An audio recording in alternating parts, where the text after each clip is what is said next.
നമസ്കാരം, news prime മലയാളത്തിലേക്ക് സ്വാഗതം. രാജ്യത്ത് വിവിധ സംസ്ഥാനങ്ങളിൽ നടക്കുന്ന നിയമസഭാ തെരഞ്ഞെടുപ്പിനോ മുന്നോടിയായി തെരഞ്ഞെടുപ്പ് കമ്മീഷന്റെ ചില ഒരുക്കങ്ങളെ സംശയാസ്പദമായി തന്നെയാണ് സുപ്രീം കോടതി നിരീക്ഷിക്കുന്നത്.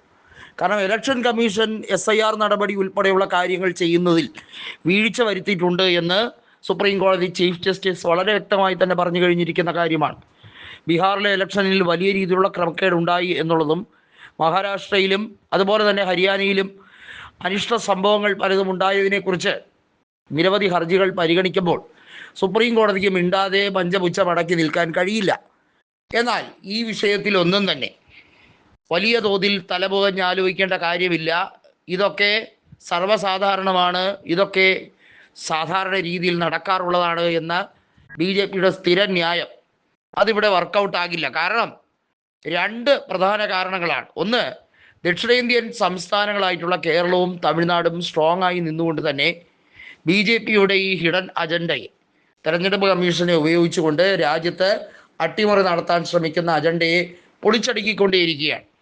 ഈ രാജ്യത്തെ ഡീലിമിറ്റേഷൻ നടപടികൾ ഉൾപ്പെടെയുള്ള കാര്യങ്ങളെ ചോദ്യം ചെയ്യാൻ സ്റ്റാലിൻ മറ്റ് സംസ്ഥാനങ്ങളിലെ മുഖ്യമന്ത്രിമാരെ വലിയ തോതിൽ അവരെയെല്ലാം വിശ്വാസത്തിലെടുക്കാൻ അദ്ദേഹം ഒരു പരിധിവരെ ശ്രമിച്ചു വിജയിച്ചു.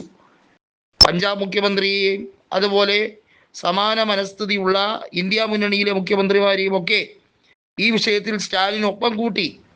സ്റ്റാലിൻ പറഞ്ഞു വയ്ക്കുന്ന ന്യായവാദങ്ങളോട് ശരിയാണ്, അതിലെല്ലാം അർത്ഥവത്തായിട്ടുള്ള കാര്യങ്ങളുണ്ട് എന്ന് പ്രതിപക്ഷത്തുള്ള MLA മാർ, MP മാർ, അവരുടെ പാർട്ടി നേതാക്കൾ, മുഖ്യമന്ത്രിമാർ പറഞ്ഞു വയ്ക്കുമ്പോഴാണ് തമിഴ്നാടിൻ്റെയും കേരളത്തിൻ്റെയും ഒക്കെ പൊതുവായ ആവശ്യങ്ങൾ എത്രത്തോളം പ്രാധാന്യമുള്ളതാണ് എന്ന് മനസ്സിലാക്കിക്കൊണ്ടിരിക്കുന്നത്.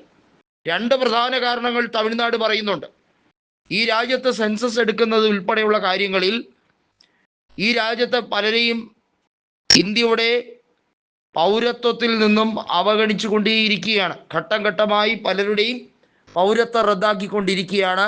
മറ്റൊരു കാര്യം എന്നത് ഈ രാജ്യത്തെ സെൻസസ് നടപടികളിലൂടെ ഡീലിമിറ്റേഷൻ പ്രക്രിയകൾ കൃത്യമായി BJP അത് വിഭാഗീയതയിലൂടെ ജാതി സെൻസസ് കളി ഡേറ്റ കളക്ഷന് വേണ്ടി ഉപയോഗിച്ചുകൊണ്ട് തെറ്റായ രീതിയിൽ അത് ദുർവ്യാഖ്യാനം ചെയ്യാൻ വേണ്ടി ഉപയോഗിക്കുകയാണ് എന്നുള്ളത് സുപ്രീം കോടതിയെ ഇതിനോടകം തന്നെ തമിഴ്നാട് സർക്കാർ അറിയിച്ചുകൊണ്ട് സുപ്രീം കോടതിക്ക് സംശയം കൃത്യമായി ജനിപ്പിക്കത്തക്ക വണ്ണത്തിൽ കൃത്യമായിട്ടുള്ള ഡേറ്റകൾ കളക്ട് ചെയ്തുകൊണ്ട് തമിഴ്നാട് സർക്കാരിനും നൽകാൻ കഴിഞ്ഞിട്ടുണ്ട് എന്നുള്ളതാണ്. ഇവിടെ അടിസ്ഥാനപരമായി EVM-ൽ നടക്കുന്ന ടാപ്പറിംഗ് ഉൾപ്പെടെയുള്ള വിഷയങ്ങളെ കൃത്യമായി അക്നോളജ് ചെയ്യാൻ തമിഴ്നാടിനും അതുപോലെ തന്നെ ദക്ഷിണേന്ത്യൻ സ്റ്റേറ്റുകൾക്കും സംസ്ഥാനങ്ങൾക്കും ശക്തമായി കഴിഞ്ഞിരിക്കുന്നു എന്നുള്ളത് BJP അലോസരപ്പെടുത്തുകയാണ്.